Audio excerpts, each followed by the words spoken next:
নমস্কার। কথায় কথায় কথামৃত অনুষ্ঠানের 476তম পর্বে আপনাদের স্বাগত। আপনারা এই অনুষ্ঠান দেখছেন প্রাণারাম বাংলা ইউটিউব চ্যানেলে, যেখানে সপ্তাহের প্রত্যেক দিন সম্প্রচারিত হয় এই কথায় কথায় কথামৃত অনুষ্ঠানটি। শুরুর সময় থাকে রাত্রি 9টা, আর কোষ্ঠীপাথর প্রাণারাম ইউটিউব চ্যানেলে প্রত্যেক সপ্তাহের শনিবার সম্প্রচারিত হয় শ্রী শ্রী মায়ের কথা। শুরুর সময় থাকে সন্ধে 6টা। এই অনুষ্ঠানে শ্রী শ্রী রামকৃষ্ণ কথামৃততে আমরা বিগত কয়েকটি দিন ধরে অবস্থান করছিলাম এবং আজকেও অবস্থান করব 22শে অক্টোবর 1885 প্রসঙ্গে। শ্রীরামকৃষ্ণ উত্তর কলকাতায় শ্যামপুকুর বাটিতে অবস্থান করছিলেন। ছিলেন ভক্তবৃন্দ, শ্রীযুক্ত ঈশানচন্দ্র মুখোপাধ্যায় প্রমুখ, ছিলেন ডক্টর মহেন্দ্রলাল সরকার মহাশয়। গতকাল আমরা শুনেছি ডক্টর সরকারের সঙ্গে শ্রীরামকৃষ্ণের কথোপকথন হচ্ছে। বস্তুত সেটি একাধিক পর্ব ধরেই আমরা শুনে চলেছি এবং তার সুগভীর তাৎপর্য অনুধাবন করবার চেষ্টা করছি। গতকাল আমরা যতটা শুনেছিলাম তার ঠিক পরের অংশে আজকে প্রবেশ করব শ্রী শ্রী রামকৃষ্ণ কথামৃততে, যার সূচনায় কথামৃতকার শ্রীযুক্ত মহেন্দ্রনাথ গুপ্ত বা শ্রীম বা মাস্টার মহাশয় উদ্ধৃত করেছেন, তব কথামৃতং তপ্ত জীবনং কবিভিরীড়িতং কল্মষাপহং শ্রবণমঙ্গলং শ্রীমদাততং ভুবি গৃণন্তি ये ভূরিদা জনাঃ। শ্রীরামকৃষ্ণ ডাক্তারের প্রতি। সাধু সঙ্গ সর্বদাই দরকার, রোগ লেগেই আছে, সাধুরা যা বলেন সেই রূপ করতে হয়। শুধু শুনলে কি হবে, ঔষধ খেতে হবে, আবার আহারের কটকেনা করতে হবে, পথ্যের দরকার। সাধু সঙ্গের কথা শ্রীরামকৃষ্ণ বহুবার বলেছেন, বহুভাবে। এখানে ডাক্তার সরকারকে বলছেন। শুধু যখন তিনি বলছেন যে রোগ লেগেই আছে, তখন মনে হয় ডাক্তার সরকারের পক্ষে সেটিকে রিলেট করা খুব সহজ হয়ে যাচ্ছে যে শ্রীরামকৃষ্ণের বাণীর নিহিতার্থ কী। আর বললেন যে সাধুরা যা বলেন সেই রূপ করতে হয়। সাধুকে শ্রীরামকৃষ্ণ অন্য জায়গায় বলেছেন যার মন প্রাণ অন্তরাত্মা ঈশ্বরে গত হয়েছে, যিনি ঈশ্বরীয় কথা বই অন্য কথা কন না, যিনি স্ত্রীলোককে ঐহিক চক্ষে দেখেন না এবং সর্বভূতে তিনি আছেন জেনে সকলের সেবা করেন। মোটামুটি এইগুলি সাধুর লক্ষণ। সেই সঙ্গে সাধু সঙ্গের কথা শ্রীরামকৃষ্ণ তার উপরে বিশেষ গুরুত্ব আরোপ করেছেন। আর এই 22শে অক্টোবর 1885-তে শুনছি যে ডাক্তার সরকারকে তিনি বললেন সাধুরা যা বলেন সেই রূপ করতে হয়, শুধু শুনলে কি হবে। ওই ডাক্তারবাবু তো শ্রীরামকৃষ্ণের সঙ্গে নানান রকমের বিচার করছেন এবং বোঝাই যাচ্ছে যে ওনার একটা বুদ্ধির উৎকর্ষ আছে। সেইখান থেকে তিনি এই চর্চার মধ্যে থাকতে অনেকটাই পছন্দ করেন। তো শ্রীরামকৃষ্ণ বলছেন যে শুধু শুনলে কি হবে, ঔষধ খেতে হবে, আবার আহারের কটকেনা করতে হবে। কটকেনা মানে হচ্ছে ওই খুঁটিনাটি যা সব আছে, নানান বাঁধাবাঁধির মধ্যে দিয়ে নিয়মের যে গুরুত্ব আছে সেই রকম যে কঠিন কঠোর নিয়ম বাঁধাবাঁধির মধ্যে সেইগুলোকে কটকেনা বলা হতো। তা বললেন যে আবার আহারের কটকেনা করতে হবে, পথ্যের দরকার। এটি তো বলেছেন শ্রীরামকৃষ্ণ। এইবার আমরা গতকাল দেখেছি, আগেও, যে ডাক্তার সরকার ওই উপমাটির যে বিশেষত্ব সেই জায়গাটি ছাড়াও আরও এমন কিছু বলছেন যাতে ওই উপমার মাধ্যমে যেটা বোঝানো হচ্ছে সেইখান থেকে একটু সরে যেতে পারেন কেউ। ডাক্তার সরকার নিজের বুদ্ধি দিয়ে একটা যেন এই কথার প্রত্যুত্তরে কিছু একটা বলার জন্যই মাঝে মাঝে এমন কিছু বলছেন যাতে ওই প্রসঙ্গচ্যুতি ঘটলেও ঘটতে পারে। শ্রীরামকৃষ্ণ ধৈর্যের সঙ্গে সেগুলি শুনছেন, কখনো কখনো ডাক্তারের কথার প্রত্যুত্তরে আবার কিছু বলছেন, কিন্তু প্রসঙ্গটি থেকেই যাচ্ছে যে এক এক সময় অপ্রাসঙ্গিক হয়ে যাচ্ছে ডাক্তারের মন্তব্য। এখানেও সেই রকম একটি। শ্রীরামকৃষ্ণ যখন বললেন পথ্যের দরকার, তখন ডাক্তার বলছেন পথ্যতেই সারে। এই কথাটি খুব বেশি এখানে খাটছে না। ওই যে বললেন, শ্রীরামকৃষ্ণ বললেন শুধু শুনলে কি হবে, ঔষধ খেতে হবে, আবার আহারের কটকেনা করতে হবে, পথ্যের দরকার। এই পথ্য মানে কীরকম, যে যখন কেউ আরোগ্য লাভ করছেন তখন বলা হতো যে এই রকম পথ্য, যে খুব হালকা খাবে, আরও নানান রকম, এমনিতে ভালোভাবে বলতে গেলে স্পেশাল ডায়েট। স্পেশাল ডায়েট মানে খুব লাইট। তা অনেকে বলতো যে রোগীর পথ্য। তা এটা যখন আরোগ্য লাভ করছে, তা তাহলে ওষুধের কি কোনো ভূমিকা নেই নাকি? একজন হোমিওপ্যাথ হিসেবে ডাক্তার সরকার বলে দিলেন যে পথ্যতেই সারে। কিন্তু শ্রীরামকৃষ্ণ তার প্রসঙ্গের মধ্যেই রয়েছেন। মাস্টারমশাই কথামৃতকার লিখছেন, শ্রীরামকৃষ্ণ বৈদ্য তিন প্রকার: উত্তম বৈদ্য, মধ্যম বৈদ্য, অধম বৈদ্য। যে বৈদ্য এসে নাড়ি টিপে ঔষধ খেয়েও হে এই কথা বলে চলে যায়, সে অধম বৈদ্য। সে অধম বৈদ্য রোগী খেলে কি না এ খবর সে লয় না। আবার যে বৈদ্য রোগীকে ঔষধ খেতে অনেক করে বুঝায়, মিষ্ট কথাতে বলে, ওহে ঔষধ না খেলে কেমন করে ভালো হবে, লক্ষ্মীটি খাও, আমি নিজে ঔষধ মেরে দিচ্ছি খাও, সে মধ্যম বৈদ্য। কবিরাজের প্রসঙ্গে এরকম বলছেন। তারপর বলছেন, আর যে বৈদ্য রোগী কোনো মতে খেলে না দেখে বুকে হাঁটু দিয়ে জোর করে ঔষধ খাইয়ে দেয়, সে উত্তম বৈদ্য। এই বৈদ্য তিন প্রকার, এটি শ্রীরামকৃষ্ণ বললেন। এইবার যখন এটি বলছেন তখন তার মধ্যে কি সুন্দর থাকছে যে উত্তম বৈদ্য ওই অতটা পর্যন্ত জোর করেন। সেই জোর করা কীরকম? আর যে বৈদ্য রোগী কোনো মতে খেলে না দেখে বুকে হাঁটু দিয়ে জোর করে ঔষধ খাইয়ে দেয়, সে উত্তম বৈদ্য। কেন এরকমভাবে রোগীর ওপরে করা হচ্ছে? আগেকার অনেক হতো তো যে তেঁতো ওষুধ হয়তো খেতে চাইছে না রোগী, তখন এরকম করা হতো। তা এটি শ্রীরামকৃষ্ণ বললেন যে বৈদ্য তিন প্রকার, এবং সেটি কি অর্থে তার বলা? সেটি এই অর্থে বলা যে আচার্যও তিন প্রকার, সেটা তিনি কতবার বলেছেন। কিন্তু এখানে যখন এইটি বললেন যে বৈদ্য এইভাবে খাইয়ে দেয়, তখন উত্তম বৈদ্যের কথা বললেন। আর তার আগে কি সুন্দর গল্পের মতো করে এই সত্যকে তিনি উপস্থাপন করছেন, যে বললেন যে অধম বৈদ্য, যে বৈদ্য এসে নাড়ি টিপে ঔষধ খেয়েও হে এই কথা বলে চলে যায়, সে অধম বৈদ্য। পুরোটার যেন মনে হয় একটা অডিও ভিজুয়াল আবেদন আছে, যে এক্ষুনি কাউকে দিয়ে এটা করিয়ে দেওয়া যায়, যে ঔষধ খেয়েও হে বলে চলে গেলেন, আর বাড়ির লোকজন তার সেই বাক্সটা নিয়ে পেছন পেছন পেছন পেছন ছুটলো। তিনি আর ফিরেও তাকাচ্ছেন না, যে হচ্ছে আর স্টাইলই আলাদা।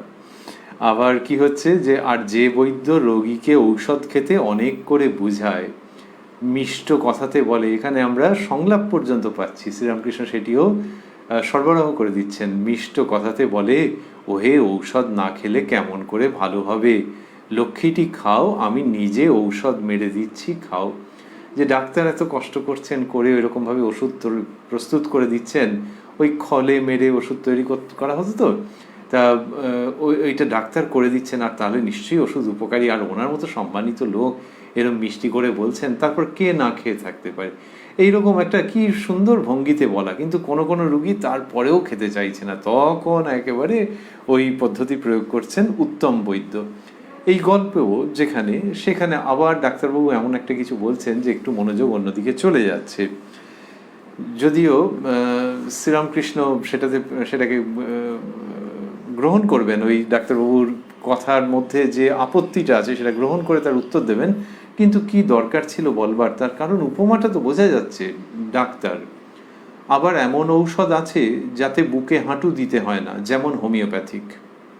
এটা একদম অপ্রাসঙ্গিক হয়ে গেল, যে সে তো সত্যি কথাই, কিন্তু উপমাটা দেওয়া হচ্ছে যে যেখানে ওই রকম ওষুধ, ধরা যাক কবিরাজি ওষুধ, আয়ুর্বেদিক কোনো প্রস্তুতি, সেখানে যে তিন রকমের ডাক্তার, সেইটাকে নাও না। এটা বলার মানে কি এক্ষুনি ঘরের বাইরে তিনজন আছে তাদেরকে নিয়ে আসছি আর বলছি যে সবাইকে ওষুধ দাও?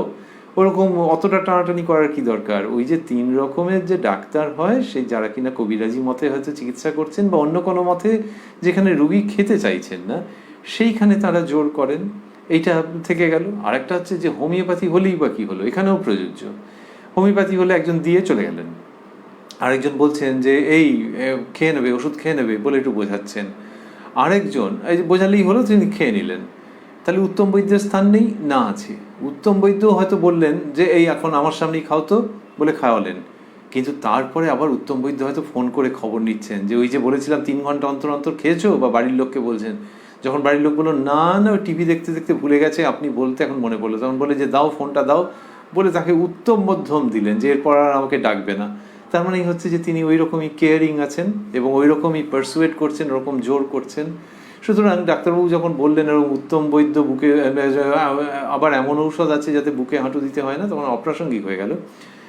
শ্রীরামকৃষ্ণ কি সুন্দর করে তিনি বলছেন, কি অদ্ভুত বুদ্ধির এখানে বুদ্ধির প্রকাশ দেখতে পাওয়া যাচ্ছে। শ্রীরামকৃষ্ণ, উত্তম বৈদ্য বুকে হাঁটু দিলে কোনো ভয় নাই।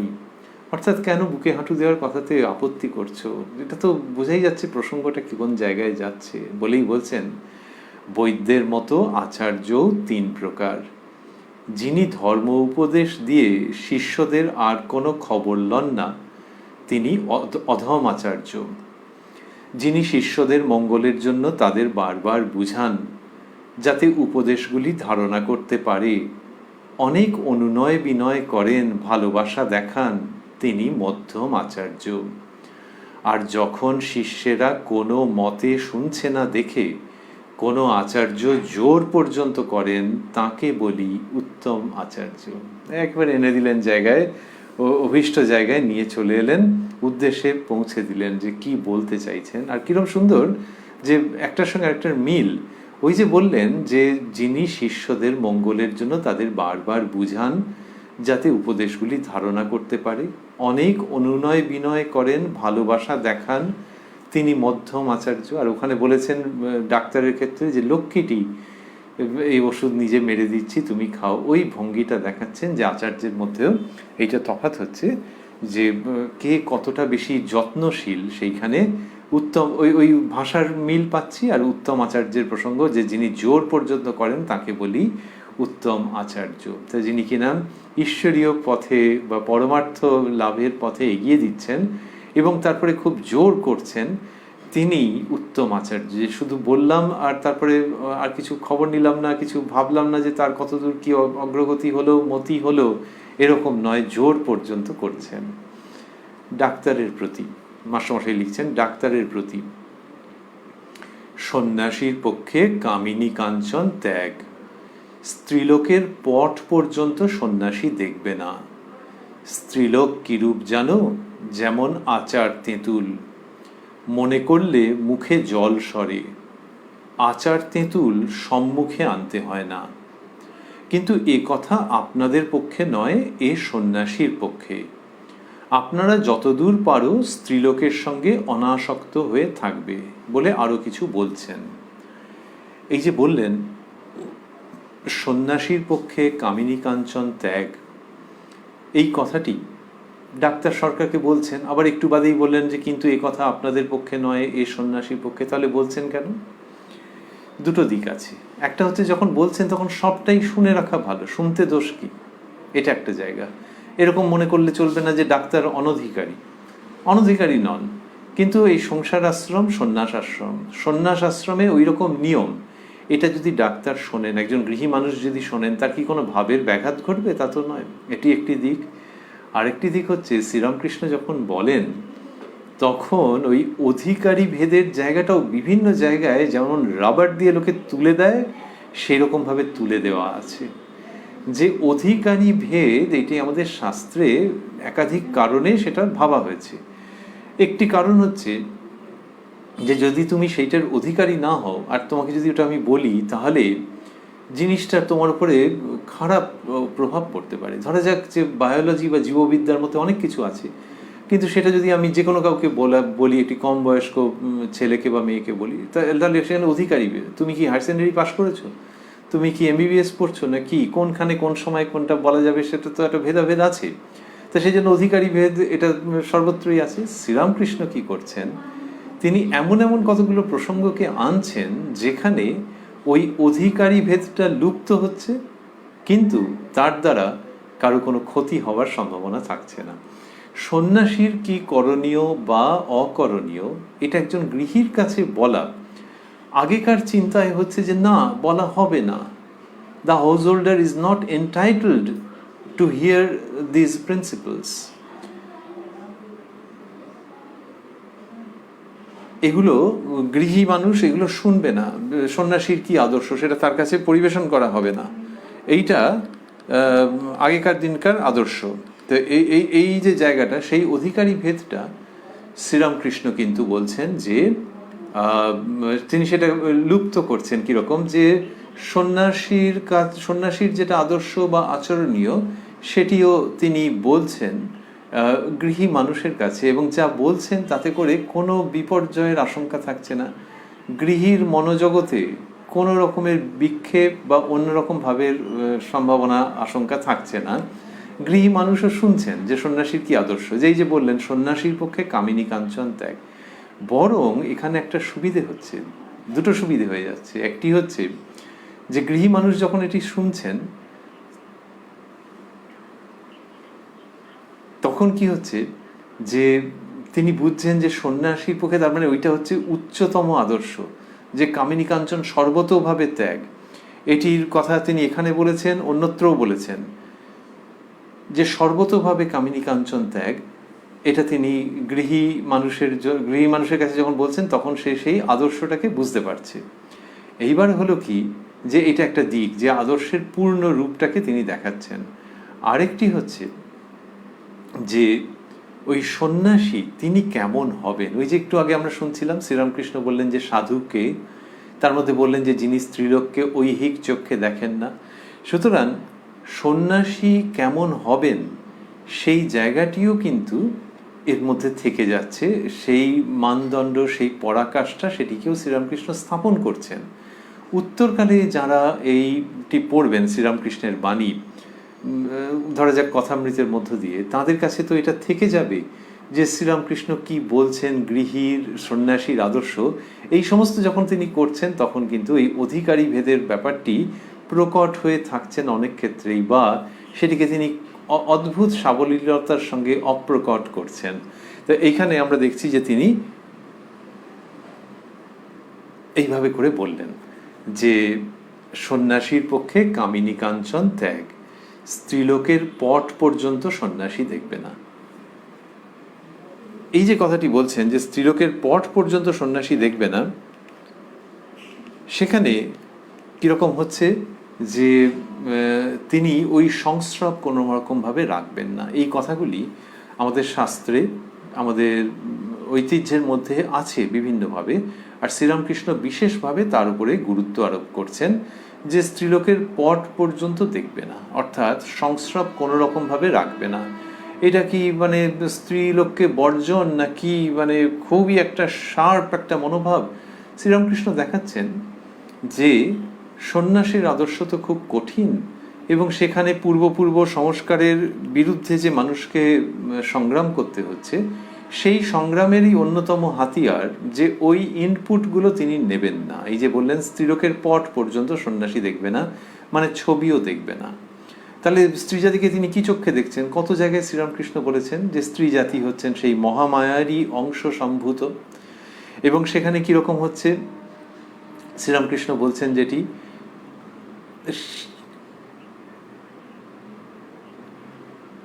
সেটি হচ্ছে যে ওই স্ত্রী জাতির মধ্যে আদ্যাশক্তি, তার মধ্যে বিদ্যাশক্তি আছে, অবিদ্যাশক্তি আছে। অবিদ্যাশক্তি মানুষকে পথভ্রষ্ট করে, আর বিদ্যাশক্তি ঈশ্বরের দিকে এগিয়ে নিয়ে যায়। সুতরাং মেয়েদের সম্পর্কে বা স্ত্রীলোক সম্পর্কে একটি সামূহিক দর্শনের কথা শ্রীরামকৃষ্ণ বলেছেন। যখন বিদ্যাশক্তির কথা বলছেন এবং মেয়েদের মধ্যে বিদ্যাশক্তি আছে বলছেন, তার মানে মেয়ে মাত্রই পূজ্যা, সেই জায়গাটি তো বোঝাচ্ছেন তো। কিন্তু তার মধ্যে অবিদ্যাশক্তিও আছে, সুতরাং সাবধান। আর সন্ন্যাসীর ক্ষেত্রে হচ্ছে ওই সাবধানতাটা চূড়ান্ত। তাহলে গৃহীকেও তো সাবধান থাকতে হবে, কিন্তু গৃহী যদি ওই রকমভাবে সাবধান থাকতে হয় তাহলে তো সে পারবে না যে স্ত্রীলোকের চিত্রপট পর্যন্ত দেখবে না। তাহলে সন্ন্যাসীর ক্ষেত্রে এরকম। যদি কেউ ভাবে বাবা সন্ন্যাসী হয়েছে তাহলে তার এত ভয়, তার উত্তর হচ্ছে হ্যাঁ, শ্রীরামকৃষ্ণ তো বোঝাচ্ছেন যে সংস্কারের বিরুদ্ধে তাকে যুদ্ধ করতে হচ্ছে না। সেই যুদ্ধের অন্যতম সহায়ক হবে ওই আশ্রমিক জীবন। সেই জন্য তিনি ওইখানে প্রবেশ করেছেন। কিন্তু প্রবেশ করেছেন মানে কি তার বস্তুলাভ হয়ে গেছে? সেইখানে যেমন আশ্রমিক জীবন, তেমনি এই যেটা শ্রীরামকৃষ্ণ বলছেন, এই সংস্রব সামূহিক রূপে ত্যাগ, এইগুলো করতে হবে। সেটা তিনি বললেন যে স্ত্রীলোকের পট পর্যন্ত সন্ন্যাসী দেখবে না। অন্যত্র বলেছেন যে গৃহীর হচ্ছে রঙিন কাপড় আর সন্ন্যাসীর সাদা কাপড়, সেখানে একটা দাগ পড়লে সেটাই খুব বড় আকারে দেখায়। সেটা তো একটা ব্যবহারিক দিক থেকে তিনি অসামান্যভাবে উপস্থাপন করেছেন। আর ব্যক্তির আধ্যাত্মিক অবস্থান এবং প্রগতির দিক থেকে এই রকম নিয়ম এর কথা শ্রীরামকৃষ্ণ বলছেন, খুব সহজ ভঙ্গিতে বলছেন, কিন্তু আপোষহীন তার বার্তা। স্ত্রীলোক কিরূপ জানো, যেমন আচার তেঁতুল। ডাক্তার সরকার একজন গৃহী ব্যক্তি, কিন্তু তার সামনে এটা বলছেন, এবং ডাক্তার সরকার তাতে কিন্তু কিছুমাত্র প্রতিবাদ করছেন না যে না, এতে স্ত্রী জাতিকে ছোট করা হচ্ছে না। যে মানুষ ঈশ্বরের দিকে এগোচ্ছেন তার তো বিক্ষেপ আছে জীবনে, সবাই জানে। তিনি যদি অর্থ দেখে তার একটা মনের মধ্যে লোভ জেগে ওঠে যে ও এই একটা টাকা কামিয়ে নিতে পারলে জীবনে আর কিছুর চিন্তা থাকে না, তখন তো তিনি পথভ্রষ্ট হয়ে গেলেন। তিনি জানতেন ঈশ্বরই সব এবং সেইভাবে এগোচ্ছিলেন। হঠাৎ একটা বিরাট সম্পত্তি প্রাপ্তির একটা আশা দেখা দিল, সেইখান থেকে এরকম যদি ভাবেন তাহলে মুশকিল হয়ে গেল, না এদিক না ওদিক। সুতরাং তিনি অর্থের সঙ্গে সমস্ত সম্পর্ক যত দূর পারেন সরিয়ে রাখবেন, ওই প্রসঙ্গ শুনবেন না, ওইটা নিয়ে কোনো খবর আছে ওটা পড়বেন না, কারণ তিনি মনে মনে জেনেছেন যে ওটা দরকারি নয়। কিন্তু যখন ওই খবরের মধ্যে রয়েছেন তখন যদি মনকে টানে, মন এখনো তো সেইভাবে প্রস্তুত নয়, তাহলে কাঞ্চন সেটার সম্পর্কে যদি ওই সতর্কতা থাকে, নারী জাতিকে কামিনী বলা হতো তখন, তাহলে সেখানে থাকবে না। শ্রীরামকৃষ্ণ বললেন যে স্ত্রীলোক কিরূপ জানো, যেমন আচার তেঁতুল, মনে করলে মুখে জল সরে। ওই বিজ্ঞানের ভাষায় বলা হচ্ছে রিফ্লেক্স বা প্রতিবর্ত ক্রিয়া। আচার তেঁতুল সম্মুখে আনতে হয় না। তাই ওই যে মুখে জল সরে, সেরকম ওই ভেতরের যে সংস্কার, সেই সংস্কার আরো বর্ধিত হয়ে যেতে পারে। এটি শ্রীরামকৃষ্ণ বলছেন। সন্ন্যাসীর যে নিয়ম কথামৃততে বহু জায়গায় সেটি রয়েছে, এবং সেখানে যাদের সামনে বলছেন তাদের মধ্যে কেউ যে উত্তরকালে সন্ন্যাসী হবেন বা হয়েছেন এটা মোটেও নয়। কোথাও কোথাও হয়তো দেখা যাচ্ছে যে কোনো ত্যাগী সন্তান আছেন, কোথাও কোথাও নেই, সমস্ত গৃহীরাই আছেন। কিন্তু শ্রীরামকৃষ্ণ বলছেন, আর এখানে ডাক্তারের সঙ্গে কথা হচ্ছে, ওই আমরা বলছিলাম যে একাধিক কারণে সেই কথাগুলিকে তিনি উপস্থাপন করছেন বলেই মনে হয়। কিন্তু এই কথা আপনাদের পক্ষে নয়, এ সন্ন্যাসীর পক্ষে। আপনারা যতদূর পারো স্ত্রীলোকের সঙ্গে অনাসক্ত হয়ে থাকবে। ওই ঠাকুরের ভঙ্গি সেকালের কি সুন্দর, আপনারা যতদূর পারো স্ত্রীলোকের সঙ্গে অনাসক্ত হয়ে থাকবে। তাহলে যতদূর পারো অনাসক্ত হয়ে থাকবে, এই কথাটি বলছেন। তো কেন এরকম ভাবে টানাটানি করা এই জীবনের দিকে? এটা হচ্ছে সেই তাঁরই জন্যে যিনি ঈশ্বর লাভ করতে চান, ওই দিকে যার মতি হয়েছে। এই যে ডাক্তার সরকার এসে শ্রীরামকৃষ্ণের চিকিৎসা করবার উপলক্ষে এতক্ষণ সময় এখানে বসে থাকেন, অন্য কোথায় যাবেন সেগুলি এক সময় ভুল হয়ে যায়, কেউ মনে করিয়ে দিলে বলেন হ্যাঁ হ্যাঁ যাব। শ্রীরামকৃষ্ণের সঙ্গে ধর্মের কথা বলছেন, তার তো এই দিকটাতে মতি রয়েছে। ঠাকুর শ্রীরামকৃষ্ণ চাইছেন না যে তিনি অন্য রুগী দেখতে যাবেন না, কিন্তু এই দিকে মতি রয়েছে। সেই জন্যই এই ধরনের যাদের মধ্যে আস্তিক্য বুদ্ধি রয়েছে, যাদের মধ্যে মুমুক্ষুত্ব আছে, যে যারা এই বন্ধনের মধ্যে থেকে উত্তীর্ণ হতে চাইছেন, এখন সন্ন্যাসীও চাইছেন, গৃহীও চাইছেন, এর মধ্যে তো অসুবিধার কিছু নেই। যে সব গৃহী সেরকম হতে চাইছেন তাদের কাছে তো এইগুলো তো দরকার। সেইখানে বললেন যে আপনারা যতদূর পারো স্ত্রীলোকের সঙ্গে অনাসক্ত হয়ে থাকবে। এইবার স্ত্রীলোকের সঙ্গে অনাসক্ত হয়ে থাকলে স্ত্রীলোক যিনি, মানে সোজা কথায় স্ত্রী, তাঁর প্রতি কর্তব্যের জায়গাটা, এইটা শ্রীরামকৃষ্ণ যা বুঝিয়েছেন সেখানে কোথাও তো জোর করতে বলেননি। স্বামী স্ত্রী যদি সহমত হয় তাহলে ধর্মজীবনে খুব অগ্রগতি হবে। স্ত্রী যদি সেরকম না হয় সহমত, তার যদি ধর্মকর্মে আলাদা করে মতি না থাকে, তখন স্বামী যতদূর পারবেন বোঝাবেন, 1। 2, যদি স্ত্রী সহমত হন তাহলে অগ্রগতি হবে। 3, শ্রীরামকৃষ্ণ বলছেন যে যদি কেউ ঈশ্বরকে খুব করে ডাকে তাহলে তার অনুকূল হয়ে যায়।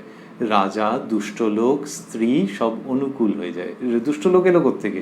ওই আর কি, রাজা, দুষ্ট লোক, এরা যারা কিনা ওর ধর্মজীবন নিয়ে ব্যঙ্গ করছিল, ধর্মজীবন যাপন করতে দিচ্ছিল না, তার অফিসের বস হোক অন্য কেউ হন, তো রাজা, দুষ্ট লোক এইসবের মধ্যে রয়েছে। দেখবে আস্তে আস্তে আস্তে আস্তে তারা ঠিক এমন হয়ে যাবে যে আর ওই রকম প্রতিকূলতা দিচ্ছে না, নিষ্ক্রিয় হয়ে যাচ্ছে, তার মানে অনুকূল হয়ে গেল। তেমনি স্ত্রীও যদি অনুকূল না থাকেন, তিনিও আস্তে আস্তে হয়ে যাবেন যদি তোমার ঈশ্বরের নিষ্ঠা থাকে। শ্রীরামকৃষ্ণ যখন এটি বলেন তখন বোঝা যায় যে পুরুষ ভক্তদের কাছে বলছেন তো, কিন্তু একেবারে 100% স্ত্রীলোকের ক্ষেত্রেও খাটবে। কোনো বিবাহিত মহিলা তিনি যদি ঈশ্বরের পথে এগোতে চান আর দেখেন যে স্বামী কেমন যেন, এ তো হবেই। দুজন কি একই রকমভাবে হয় নাকি কখনো? সে তো গল্প কথা। একজনের একটু বেশি মতি, আরেকজনের কম মতি হতেই পারে। তা তিনি যদি দেখলেন স্বামী কেমন যেন, এইসব পছন্দ করে না ইত্যাদি প্রভৃতি, তখন এই ছেলেদের জন্য যা বলেছেন সবগুলো ওখানে প্রযোজ্য হবে।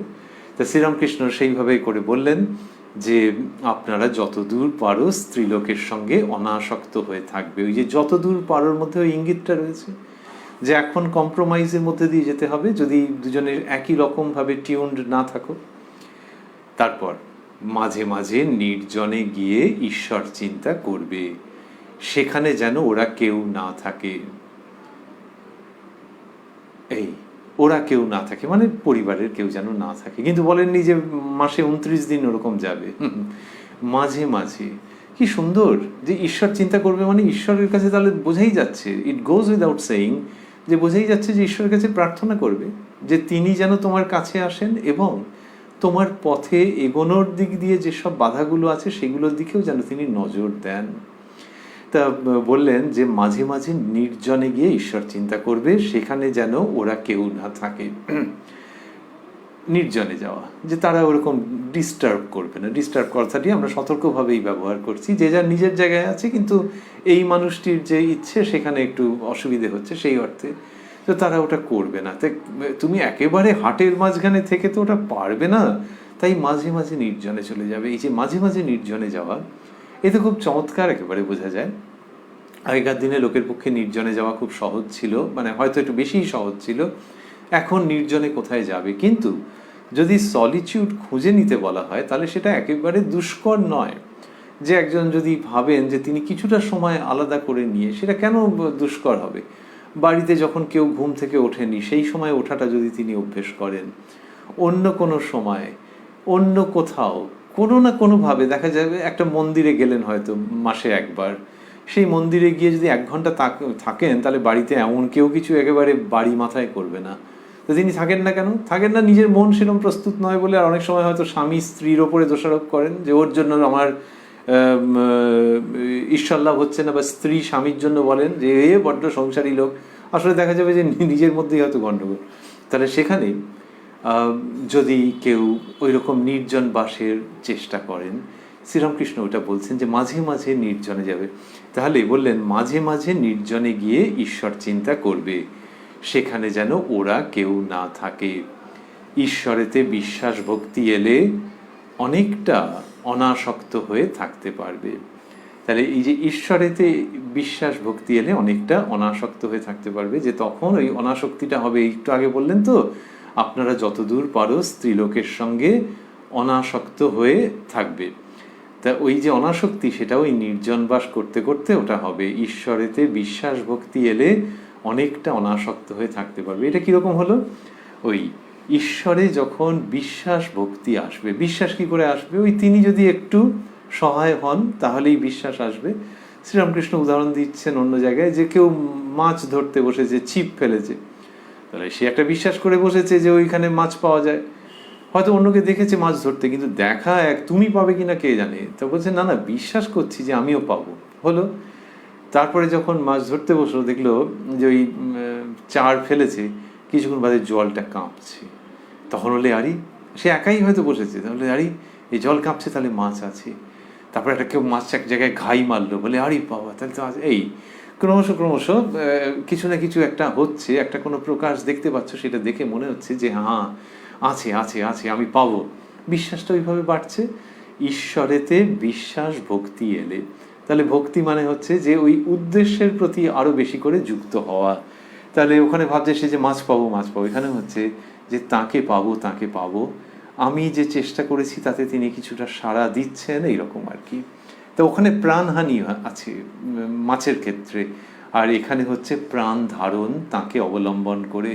তো সেখানে ওই বিশ্বাস ভক্তি আসছে, ঈশ্বরেতে বিশ্বাস ভক্তি এলে অনেকটা অনাসক্ত হয়ে থাকতে পারবে। তারা যখন বিশ্বাস ভক্তি আসছে তখন কি হচ্ছে, ওই অনাসক্তের ভাব আসছে। শ্রীরামকৃষ্ণ বলছেন যে একদিকে যদি যাও অন্য দিক পেছনে পড়ে যাবে, পূব দিকে যদি যাও তাহলে পশ্চিম দিক পেছনে পড়ে যাবে। ঈশ্বরের দিকে যত কেউ যাবে তত তার মনে হবে যে জীবনে কোনটার বেশি স্থায়ী মূল্য আছে আর কোনটার কম। যতক্ষণ পর্যন্ত জানে না, ঈশ্বরীয় প্রসঙ্গে তার মতি আসেনি, ওই দিকটাতে টান হয়নি, তখন সে এমন এমন জিনিস নিয়ে মেতে আছে যেগুলো ক্ষণস্থায়ী, সেগুলো নিয়ে মেতে আছে। আর তারপরে যখন আরও স্থায়ী জিনিসের দিকে তার মন গেল, তখন এইগুলোর ক্ষণস্থায়িত্ব সেইটার দিকে তার নজরটা পড়ছে, যে এগুলোর কোনো মানে নেই। এই হাসি কান্না, আমোদ আহ্লাদ, ভালোবাসা ঘৃণা, এইগুলো বড্ড হালকা লেভেলের ছিল, হালকা স্তরের ছিল। সেই জন্য সেটা কখন বুঝবে, যখন গভীরতার সন্ধান সে পাবে। লোকে তো বলে যে গান এমনি বন্ধু বান্ধব মিলে টেবিল বাজিয়ে গান করা একদিন জিনিস, ঠিক আছে চলো ভালো, আর যখন গানের গভীরে যাবে তখনই নিজেরই মনে হবে যে ওই আগেরগুলো খুব অগভীর ছিল এবং গানের প্রতি একটু অমর্যাদা ছিল। যাই হোক, এখন গভীরে যাওয়া যাচ্ছে। সেই রকম জীবনের যে টেবিল বাজানো দিনগুলো, সেইগুলোর থেকে যখন লোকে উত্তীর্ণ হয়ে গভীরতর জায়গায় যাবে, তখনই ওই যত গভীরতর জায়গায় যাবে তত এই দিকগুলোর অগভীরতা বুঝতে পারবে। তাহলে গভীরতর জায়গায় যাবে কি করে? ওই জন্যই আর কি, যে একটু নির্জনে বসে একটুখানি চেষ্টা করো, তাহলেই হবে। যেমন কিনা যে টেবিল বাজিয়ে গান গাইতো, তাকে কেউ একটা বলেছে যে এই ওইসব করিস না, তুই গান কিছুক্ষণ শোন আর ওর কাছে যা গিয়ে গানটা শেখ, এরকম কিছু একটা করেছে, তার জন্য একটা প্রচেষ্টা করতে হয়েছে। তো ওর গান ব্যাপারটার প্রতি অনুরাগ ছিল। তেমনি এখানে একটু সুখের প্রতি অনুরাগ আছে, ভালো লাগা। এই ভালো লাগা, লোকে বললে যে কি ওইসব নিয়ে জীবন কাটাচ্ছিস, পয়সা করিও থাকবে না, এইসবও থাকবে না, কিন্তু ভালো লাগাটা চাইতো। বলে ভালো লাগা যদি চাস তাহলে এই দিকটাতে আয়। তখন যদি সে একটুখানি প্রযত্ন করে, ব্যাস, শ্রীরামকৃষ্ণ বলছেন এই ভক্তি বিশ্বাস যেই বাড়বে, তখন গভীরতা কোথায় বেশি কোথায় কম সেটা সে আপনিই বুঝতে পারবে। ঈশ্বরেতে বিশ্বাস ভক্তি এলে অনেকটা অনাসক্ত হয়ে থাকতে পারবে। কি সুন্দর গৃহী মানুষের জন্য এই যে বাক্যগুলোকে দিচ্ছেন, এই বাক্যগুলো কীরকম একটা অদ্ভুত, এদের একটা পেলব ভঙ্গি আছে। এর যে এন্ডগুলো, সেই এন্ডগুলো একটু ট্রিমড আছে, একটুখানি যেন এখনকার ভাষায় বললে গোল গোল করে দেওয়া আছে। সন্ন্যাসীর জন্য যেগুলো বলেছেন সেগুলো খুব তীক্ষ্ণ, যা বি ভেরি কেয়ারফুল, না হলে কিন্তু তুমি বিদ্ধ হয়ে যাবে যদি এরকমভাবে মেনে নিতে না পারো, যদি এরকমভাবে চলতে না পারো। আর গৃহীর জন্য যখন বলছেন তখন ওগুলোকে ওই রকমভাবে একটু শেপ দেয়, একটু গোল গোল করা আছে, কিন্তু তার মধ্যে দিয়ে গৃহীর অশেষ কল্যাণের জায়গা সূচিত হচ্ছে। বললেন আবারও আমরা শুনছি, ঈশ্বরেতে বিশ্বাস ভক্তি এলে অনেকটা অনাসক্ত হয়ে থাকতে পারবে। মানে পূর্ণ অনাসক্তি যে এসে যাবে এটা না আমি বলছি, না তুমি ওইটা ধরে নিয়ে একবারে হড়বড় হড়বড় করে এগোবার চেষ্টা করবে, অনেকটা অনাসক্ত হয়ে থাকতে পারবে। নাও অনেকটা means what? 50%, 59%, 99%? It's up to your Endeavour, your struggle. তুমি যত ওটা নিয়ে চলবে তখন দেখবে অনেকটা, মানে কে তোমাকে আটকাবে সেটা। এই জায়গাতে শ্রীরামকৃষ্ণ নিয়ে এসে বলছেন, দুই একটি ছেলে হলে স্ত্রী পুরুষ দুইজনে ভাই বোনের মতো থাকবে, আর ঈশ্বরকে সর্বদা প্রার্থনা করবে যাতে ইন্দ্রিয় সুখেতে মন না যায়, ছেলেপুলে আর না হয়। কীরকমভাবে বলে দিলেন, কি অদ্ভুতভাবে বলে দিলেন যে এইটি হবে। কীরকম বলছেন, যে ঈশ্বরেতে বিশ্বাস ভক্তি এলে অনেকটা অনাসক্ত হয়ে থাকতে পারবে, এটি বললেন। তারপর বলছেন দু একটি ছেলে হলে। দুই একটি ছেলের কথা বলছেন কেন? এটি বলছেন এই জন্য যে গৃহী জীবন তো একটা কিছু ভেবে তো সংসার করেছিলে, এইটা এক।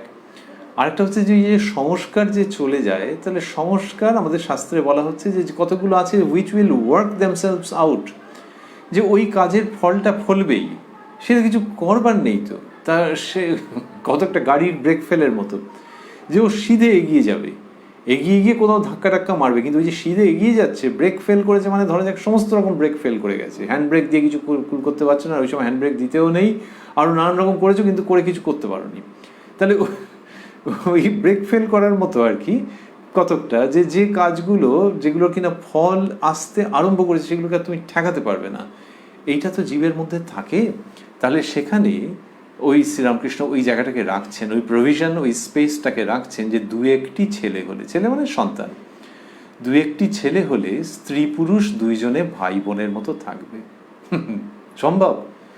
উত্তর হচ্ছে যে জীবনে বড় কিছু পাওয়া সেটা কি ছেলের হাতের মোয়ার মতো সম্ভব? সুতরাং যদি বিশেষ কিছু পেতে হয়, স্ত্রী পুরুষ, ওই যে বললেন দুইজনে ভাই বোনের মতো থাকবে, এখানে equal weightage to the male and female partner both, যে দুজনে ভাই বোনের মতো থাকবে। এই হচ্ছে শ্রীরামকৃষ্ণের ধর্মের অপূর্ব উচ্চতা, স্নেহপূর্ণ পরিশুদ্ধতা। এই এক অপূর্ব জায়গা যেখানে দুজনকে একসঙ্গে নিয়ে এলেন। দুই একটি ছেলে হলে স্ত্রী পুরুষ দুইজনে ভাই বোনের মতো থাকবে। তা এটা নিয়ে আসছেন, তার মানে দুজনেই এটা চেষ্টা করো না। কারা করবে? যে কথামৃত পড়বে সে করবে, তারা করবে যেটা দুজনের প্রতিই আছে। দুজনকেই তিনি ভালোবাসেন এবং সংসার জীবনকে একেবারে মেরে থেঁতলে দিচ্ছেন না। হ্যাঁ, এতদূর পর্যন্ত এসব বললেন, ফ্যামিলি সাইজ নিয়ে কথা বললেন। আর কি বলতে পারেন একজন পরমহংস? আর কতটা বলতে পারেন? এই পরম করুণায় তার দেহ ধারণ। আচ্ছা, দু একটি ছেলে হলে ব্যাস, এই তো বেশ সংসারী জীবনের সঙ্গে মিলছে। তারপরে আবার ঈশ্বরের প্রসঙ্গ এলো কেন? এলো এই জন্যে যে ভারতবর্ষ চিরকাল বলে আসছে যে ওই পরমার্থ লাভ করাটাই মানুষের জীবনের উদ্দেশ্য। সেই পরমার্থকে তুমি নিরাকার সাকার এই দুটির মিশ্রণের কিছু এরম যা বলবে, কিন্তু জীবন রহস্য ভেদ করা, বারবার এই সুখ দুঃখের হামাল দিস্তে দিয়ে থেঁতো হয়ে যাওয়া নয়। এইটা তো ভারতবর্ষ বারবার বলছে যে ইন্দ্রিয়গুলো তোমারও আছে, পশুরও আছে। পশুও ভোগ করতে পারে, তুমিও ভোগ করতে পারো। ভোগের তারতম্য আছে। অনেকে বলেন যে পশু আরো বেশি নিবিড়ভাবে ভোগ করতে পারে। তো যাই হোক, একটু ভাবতে কিরকম বোকা বোকা এবং ট্র্যাজিক লাগছে না যে তোমারও জীবনযাপনটা শেষ পর্যন্ত ইন্দ্রিয় ভোগের জন্যই? এটা যদি তুমি ধর্মে বিশ্বাসও না করো, তাহলে শুনলে কিরকম একটা বেখাপ্পা লাগছে না? অসম্পূর্ণ লাগছে না? কম বোধযুক্ত মনে হচ্ছে না? ভারতবর্ষ এই জায়গাটিকে দেখাচ্ছেন যে মানুষের জীবনের উদ্দেশ্যই হচ্ছে যে জীবনের সঙ্গে, জীবনের অনিশ্চয়তার সঙ্গে, জীবনের অপ্রাপ্ত উত্তরগুলোর সঙ্গে একটা বোঝাপড়া করা, পরিপূর্ণতায় আসা। এবং এই যে দেখো, এই যে ক্ষমতাটা দেওয়া আছে, যে ফ্যাকাল্টিটা দেওয়া আছে, সেইটা পশুর মধ্যে কিন্তু নেই। ওই ফ্যাকাল্টিটা, এই হচ্ছে তফাৎ। এই তফাৎ হয়ে যাচ্ছে। আর্কিমিডিস ওই চৌবাচ্চার মধ্যে চান করতে গিয়ে যেরকমভাবে গা এলিয়ে দিলেন, দিয়ে নিজেকে হালকা মনে হলো, সঙ্গে সঙ্গে ভাবলেন যে রাজার মুকুট এবং ওইরম ব্যাপার, ছুটলেন রাজার ওখানে, সঙ্গে সঙ্গে ছুটেছেন। তার মানে একটু হালকা করে ভাবলেও ভাবতে হয় যে চান টান ঠিক মতো হয়নি, গাটা মোছা এটা ওটা, বা যদি হয়েও থাকে, আমরা যদি একটু গল্পটাকে আরেকটু প্রসঙ্গটাকে বাড়িয়ে নিয়ে ভাবি যে ভাত টাত খাওয়া হয়নি। ভাত খেতেন কি যাই খান না কেন, ভাত খেতেন না, কিন্তু সেসবও খাওয়া হয়নি, ছুটেছেন রাজার কাছে। কেন? অনেক ধন সম্পদ পাবেন বলে? সেরকম তো ইতিহাসে পাই না। তাহলে ওই যে জ্ঞানের জায়গাটা টানছে, এবং তখন হচ্ছে যে মাথা টাথা মোছা হয়নি। এগুলো সবগুলো ভাববার আমাদের অধিকার আছে বই কি। মাথা টাথা মোছা হয়নি, জামা টামাগুলো ভালোভাবে পরা হয়নি, খিদে পেট চুঁই চুঁই করছে, সেই দিকে নজর নেই, কিন্তু এই একটা যে বৈজ্ঞানিক সত্য আবিষ্কৃত হয়েছে তার মনের মধ্যে, যে এইটা প্রকৃতির মধ্যে আছে, এইটা আমি সেটা ফেস টু ফেস বুঝতে পারছি। তাহলে ওই মুকুট, ওটাকে জলে ডোবাবো, ডুবিয়ে দেখবো যে কতটা জল অপসারিত হচ্ছে, সঙ্গে সঙ্গে মাথার মধ্যে খেলে গেছে, এবং তিনি ছুটছেন। তার মানে ইন্দ্রিয়ের জগতে যে বাঁচা, তার থেকেও আরো ভালো বাঁচা যায়। আর্কিমিডিসের জীবন তার অন্যতম নিদর্শন।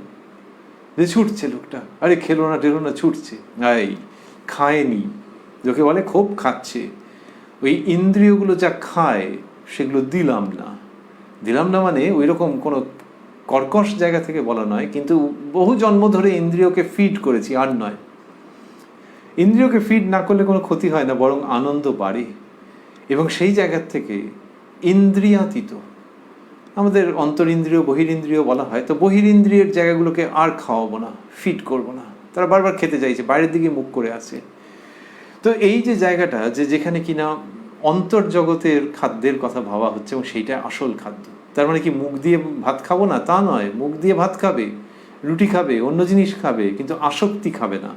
তো এই যে জায়গাটা শ্রীরামকৃষ্ণ সেটাকে নিয়ে আসছেন এবং নিয়ে এসে এইখানে ওটা টেনে আনছেন যে এইটা যদি মানুষের জীবনের উদ্দেশ্য হয়, যে উচ্চতর কিছু আছে। আর্কিমিডিসের ক্ষেত্রে প্লবতার নিয়ম, দ্য প্রিন্সিপল অফ বয়ান্সি, শঙ্করাচার্যের ক্ষেত্রে অদ্বৈত ভাবনা, রবীন্দ্রনাথের ক্ষেত্রে কবিতা ধরা যাক, বা ঔপনিষদিক ভাবনা, এক একজনের ক্ষেত্রে তো এক এক রকম হয়ে রয়েছে। সেইটার দিকে আহ্বান জানাবো না, তাহলে মানুষের জীবনটা কিসের জন্যে? ওই রক্ত মাংসকে স্যাটিসফাই করবার জন্যে?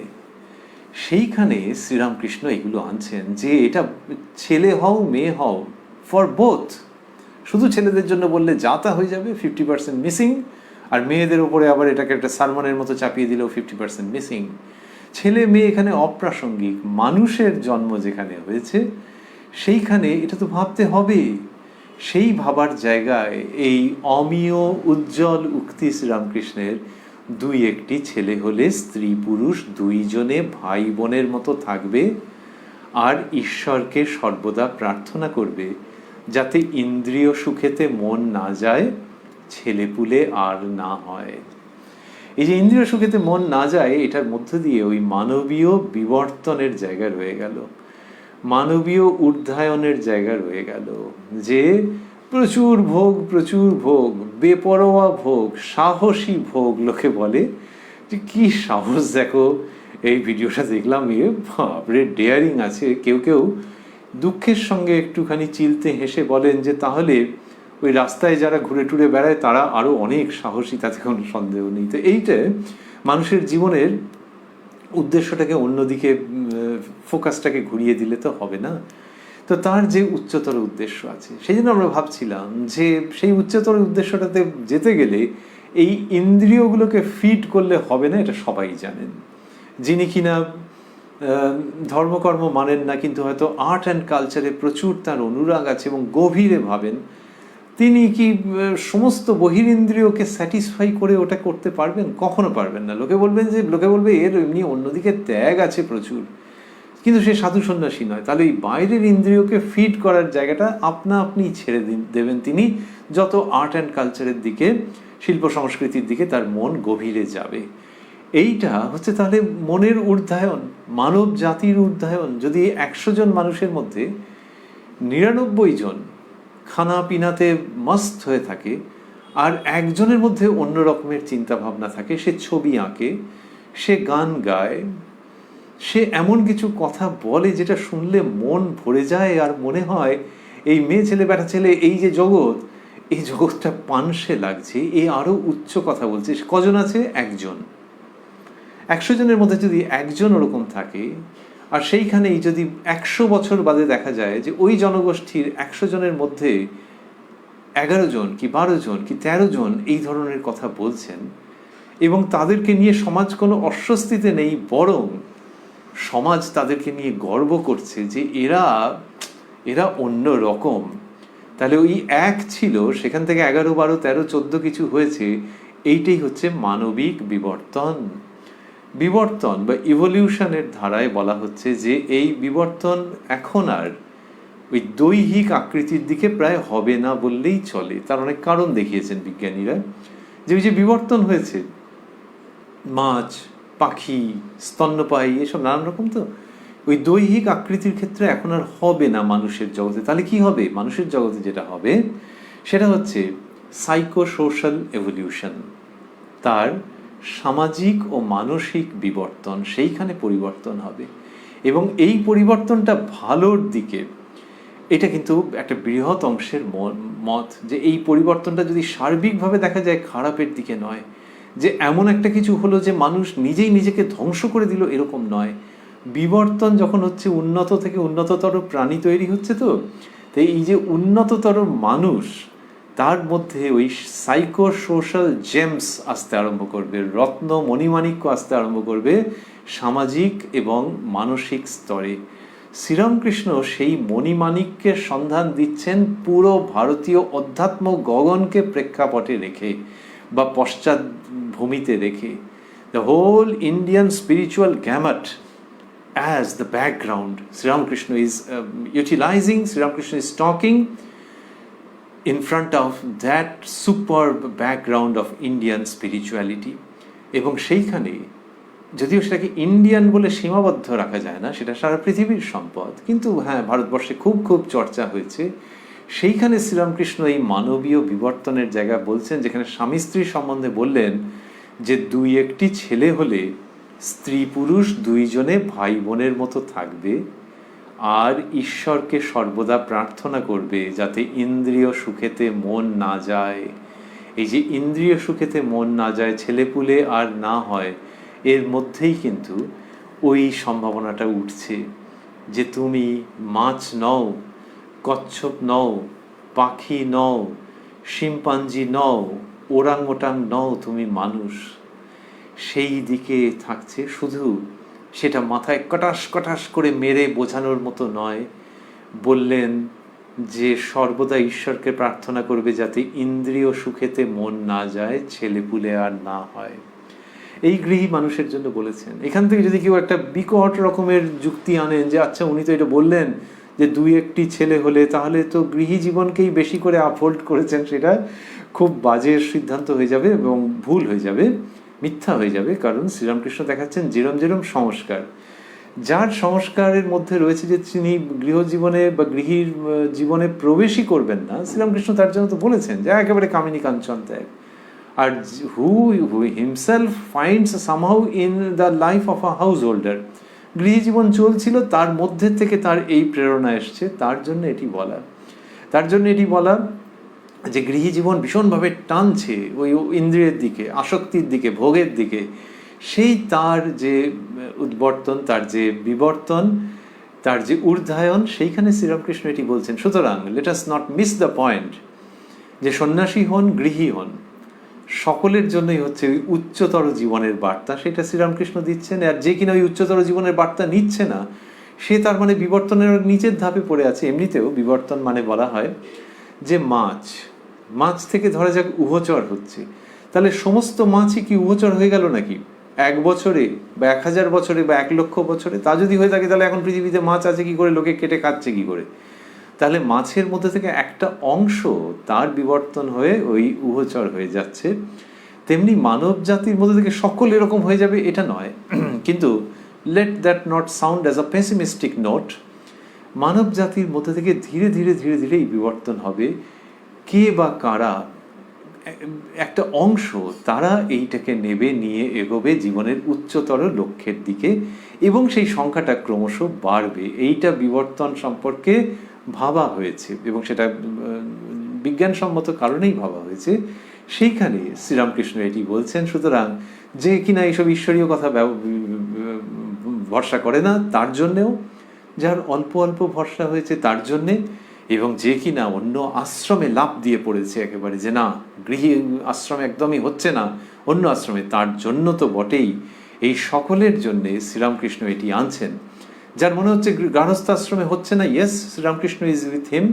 আর যার মনে হচ্ছে যে গার্হস্থ্যাশ্রম এক্ষুনি ছাড়তে পারছি না, আগে ছিল অনেকের মধ্যেই যে তোমরা ডুমড, তোমাদের সঙ্গে আর কোনো কথা নয়, শ্রীরামকৃষ্ণ একেবারেই তা বলছেন না। তাদের মধ্যে এই ভাবটাকে আনছেন এবং সেখানে ওই আসক্তির জায়গাটাকে পুরো বুঝে রিকগনাইজ করে এই যে কথা বলছেন, এর মধ্যে ওই মানবীয় বিবর্তনের একটা অদ্ভুত আকর্ষণ এখান থেকে তৈরি হচ্ছে। এমনি বিবর্তন সম্পর্কে আছে তো যে ন্যাচারাল সিলেকশন, তারপরে বলা হয়েছে সার্ভাইভাল অফ দ্য ফিটেস্ট। এই মানব জাতির ক্ষেত্রে ফিটেস্ট হবে যারা স্পিরিচুয়ালি এম্পাওয়ার্ড, সে অনেক পরের কথা, কিন্তু তার আগে ন্যাচারাল সিলেকশন, মানে নেচার কাকে সিলেক্ট করছে, এইরকম সব আছে। শ্রীরামকৃষ্ণ এসে এই ন্যাচারাল সিলেকশনকে একটা অন্য রং দিয়েছেন। শ্রীরামকৃষ্ণ যেন এই প্রকৃতির মধ্যে মহাপ্রকৃতি, এবং তিনি সিলেক্ট করতে চাইছেন, তিনি কাছে পেতে চাইছেন তাদের যাদের মন ঈশ্বরের অভিমুখী। That is the natural selection of Sri Ramakrishna. তার মানে অন্যদের বর্জন করছেন তা নয়, কিন্তু ওই ভঙ্গিটা যে এসো এসো এসো তোমরা আমার কাছে এসো, যাদের মন পরিশুদ্ধ হচ্ছে, পরিশুদ্ধ হয়ে গেছে, পরিশুদ্ধ হতে চলেছে। যারা বুঝেছ যে এই জগৎ জীবনের মধ্যে অসার বস্তুতেই ভর্তি আর ঈশ্বর সার বস্তু, অতএব জগৎ জীবনকে একেবারে উপেক্ষা করে নয়, জগৎ জীবনকে তুচ্ছ তাচ্ছিল্য করে নয়, জগৎ জীবনকে বিপর্যস্ত করে নয়, কিন্তু জগৎ জীবনের সঙ্গে একটা বোঝাপড়া করতে করতে করতে করতে ইন্দ্রিয়াতীত জীবনের দিকে যারা এগোচ্ছ তারা আমার কাছে এসো। এই শ্রীরামকৃষ্ণের selection, the natural selection as per Sri Ramakrishna, সেইটির আহ্বান এর মধ্যে দিয়ে বিরাটভাবে শোনা যাচ্ছে। গিরিশ সহাস্যে ডাক্তারের প্রতি, আপনি এখানে 3-4 ঘন্টা রয়েছেন, কই রোগীদের চিকিৎসা করতে যাবেন না? গিরিশবাবু অবাক হয়ে যাচ্ছেন যে ঠাকুরের এই সমস্ত কথা, এই ডাক্তার শুনছি তো পেশেন্ট কল এই সমস্ত নানান রকম আছে। সহাস্যে বলছেন যে আপনি এখানে 3-4 ঘন্টা রয়েছেন, কই রোগীদের চিকিৎসা করতে যাবেন না? ডাক্তার, আর ডাক্তারি আর রোগী, যে পরমহংস হয়েছে আমার সব গেল। সকলের হাস্য। তো ডাক্তারবাবু যেন সম্বিত ফিরে পাচ্ছেন এবং এটি বলছেন যে আর ডাক্তারি আর রোগী, যে পরমহংস হয়েছে আমার সব গেল।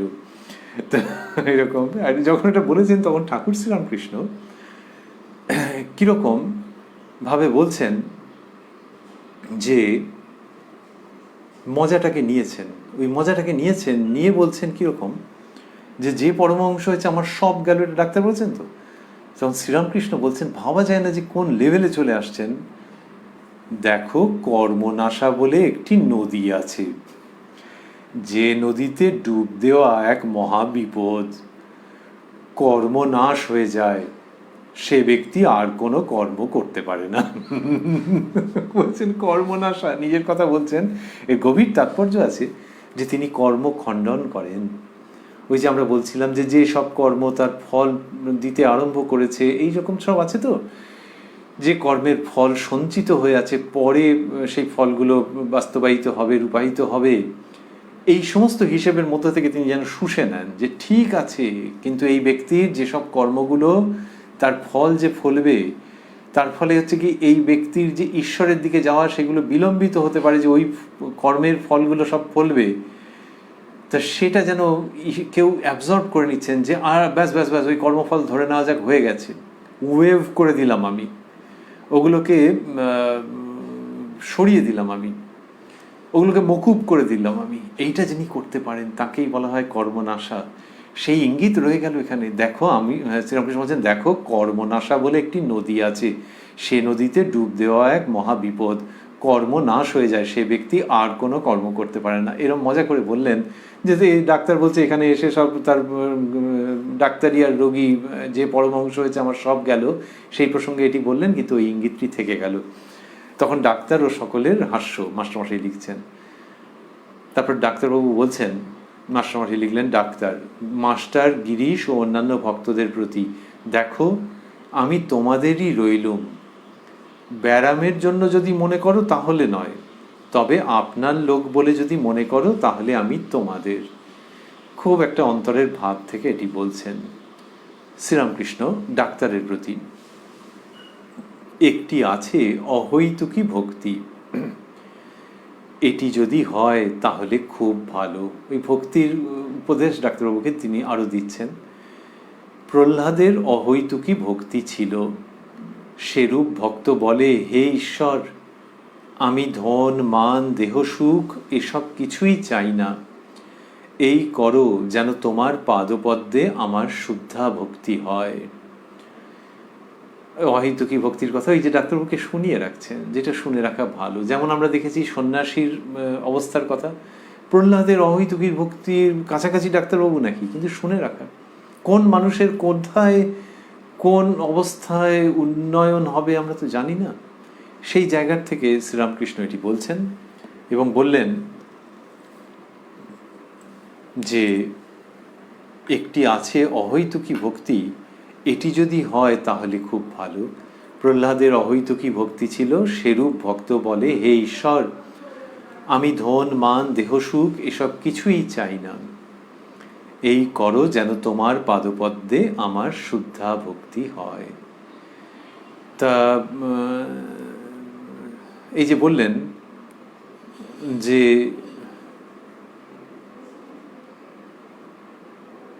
আমি ধন মান দেহ সুখ এসব কিছুই চাই না, এটা হচ্ছে এই শুদ্ধা ভক্তির লক্ষণ। আগেও বলেছেন এই করো যেন তোমার পাদপদ্মে আমার শুদ্ধা ভক্তি হয়। এটা ডাক্তারবাবুকে তিনি শুনিয়ে রাখছেন, কি অসাধারণ। আবারও আমরা ভাবছি যে গান শিখছে, তাকে একটা উচ্চাঙ্গ সঙ্গীত শোনানো হলো, সে অতটা কিছু বোঝে না, গান শিখছে, আর মাঝখানে থেকে উঠে যাচ্ছিল, বলে এই বস, পুরোটা শুনে যা।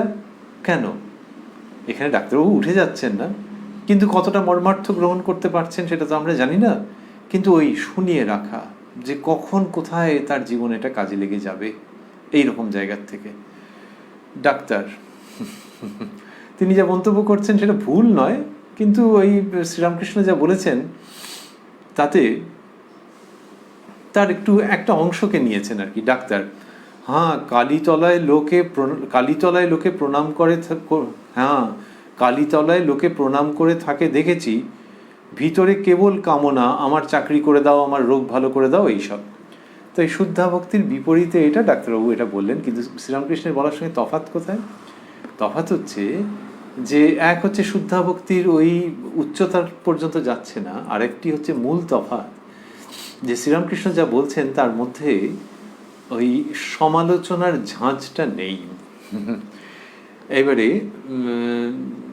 ডাক্তারবাবু বলছেন শ্রীরামকৃষ্ণের প্রতি, খুব মিষ্টি কথা বলছেন, মাস্টারমশাই লিখছেন শ্রীরামকৃষ্ণের প্রতি, যে অসুখ তোমার হয়েছে লোকেদের সঙ্গে কথা কওয়া হবে না, তবে আমি যখন আসব কেবল আমার সঙ্গে কথা কইবে, সকলের হাস্য। কি সুন্দর মিষ্টি শ্রীরামকৃষ্ণ, এই অসুখটা ভালো করে দাও, তার নাম গুণ করতে পাই না, এরকমভাবে বললেন। এই যে তিনি অসুখ ভালো করার কথা বলছেন, এটা কতটা কিরকম, এটা হ্যাঁ একটু বাইরের দিক থেকে, ওই তার দেহের প্রতি মন নেই, তিনি অন্য জায়গায় অবস্থান করেন, দেহাতীত তার মানসিকতা। তাহলে এরকম বললেন কেন? এটা মানুষের জীবনে যেরকম হয় সেরকমই তো দেখাচ্ছেন, যে মানুষের জীবনে দেহের প্রতি চিন্তা থাকে, আর এইরকম অসুখ, সেই জায়গার থেকে এটা বলা। তাহলে আমরা আবার অন্য জায়গাটাকে বেশি করে ভাবছি কেন? এই যে 22শে অক্টোবর 1885 মধ্যে আমরা একাধিক পর্ব জুড়ে রয়েছি, এত রকমের যে সুন্দর সুন্দর প্রসঙ্গ হচ্ছে, কারুর যদি শরীরের প্রতি চিন্তা ভাবনা বিন্দুমাত্র থাকে, তিনি কি এগুলো করবেন? কারোর একটু ফোড়া ফুসকুড়ি একটু ছড়ে যাওয়া এসব হলে দিনরাত হয়তো ওইটার দিকে চিন্তা থাকে। আর শ্রীরামকৃষ্ণের গলার অসুখ ওই রকম যে সারবে না, এটা মোটামুটি জানাই হয়ে গেছে। তাহলে সেইখান থেকে যিনি এই ধরনের উচ্চ প্রসঙ্গ করছেন, উচ্চ বললে যেন কম হয়ে যাচ্ছে, তাহলে তার দেহের প্রতি মন কতটুকু? তো তিনি বললেন এই অসুখটা ভালো করে দাও। আর কেন ভালো করে দাও? কারণটাতেও এটা বোঝা যাচ্ছে যে তিনি কোন স্তরে আছেন। তার নাম গুণ করতে পাই না। আহা, যে ঈশ্বরের নাম গুণগান করতে পারছেন না, গলার কষ্ট হচ্ছে তো। আর নাম, তাহলে ডাক্তারবাবুর সঙ্গে যে কথা বলছেন, কিন্তু ঈশ্বরের নাম করতে গেলে শ্রীরামকৃষ্ণের তো অন্য ভাব উপস্থিত হয়, হয়তো আর একটু লাউডলি করেন, নৃত্য করতে ইচ্ছে হয়, আর ওই ভাবটা যখন হয় তখন গলায় লাগে। তো সেইটি বললেন। ডাক্তার কিরকম প্যাট প্যাট করে আজেবাজে জিনিস বলছেন এক এক সময়। ডাক্তার, ধ্যান করলেই হলো, উনি শেখাচ্ছেন, কি করা যাবে? শ্রীরামকৃষ্ণ, সে কি কথা, আমি একঘেয়ে কেন হব? আমি 5 রকম করে মাছ খাই, কখনো ঝোলে, কখনো ঝালে অম্বলে, কখনো বা ভাজায়। আমি কখনো পূজা, কখনো জপ, কখনো বা ধ্যান, কখনো বা তাঁর নাম গুণগান করি, কখনো তাঁর নাম করে নাচি। এই যে বলছেন একঘেয়ে কেন হব, এইটি কোন প্রসঙ্গে বললেন? যখন ডাক্তারবাবু বললেন যে ধ্যান করলেই হলো, অর্থাৎ নাম গুণগান করতে পারা যাচ্ছে না তো কি হয়েছে, ধ্যান করো। এটা একটু কেমন উক্তি হয়ে গেল। তাত্ত্বিকভাবে একরকম, শ্রীরামকৃষ্ণ সেই তাত্ত্বিক জায়গা থেকেই নিচ্ছেন, অন্য কোনো রকমভাবে মন খারাপ করার মতো জায়গা থেকে নিচ্ছেন না। নিয়ে বলছেন যে ধ্যান করে সে তো একরকম, কিন্তু আমি ঈশ্বরকে নিয়ে নানান রকমভাবে আস্বাদন করি, শুধু ধ্যানের জগতে কেন? এবং সেখানে বললেন আমি কখনো পূজা, কখনো জপ, কখনো বা ধ্যান, কখনো বা তাঁর নাম গুণগান করি, কখনো তাঁর নাম করে নাচি। এই একঘেয়ে হব না, এটা বলছেন। এর দুটো দিক আছে। একটা হচ্ছে যে তার মধ্যে যে আধ্যাত্মিক অস্তিত্ব, সেটি এত লীলাময় যে দেখতে ভালো লাগে। তিনি ঈশ্বরের নাম করে নৃত্য করছেন, আবার তিনি কখনো কখনো গভীর সমাধিতে মগ্ন থাকছেন। আরেকটি দিক কি? আরেকটি দিক হচ্ছে বিভিন্ন মত পথের মানুষ এসে তার কাছ থেকে উপযুক্ত উপাদান পাচ্ছেন। যার ধ্যানপ্রবণ স্বভাব তিনিও পাচ্ছেন, যিনি একটু লীলা ভালোবাসেন, সংকীর্তনের মধ্যে থাকতে চান, তিনিও পাচ্ছেন। বিভিন্ন ধরনের মানুষ পাচ্ছেন। আবারও ডাক্তারের একটি অগভীর উক্তির সম্মুখীন আমরা হতে চলেছি। শ্রীরামকৃষ্ণ লিখছেন, ডাক্তার আমিও একঘেয়ে নই। বললেন, আচ্ছা ঠিক আছে। শ্রীরামকৃষ্ণ এবারে কথা বলছেন। আমরা সম্ভবত আর মিনিট 5 এই অনুষ্ঠানে থাকব।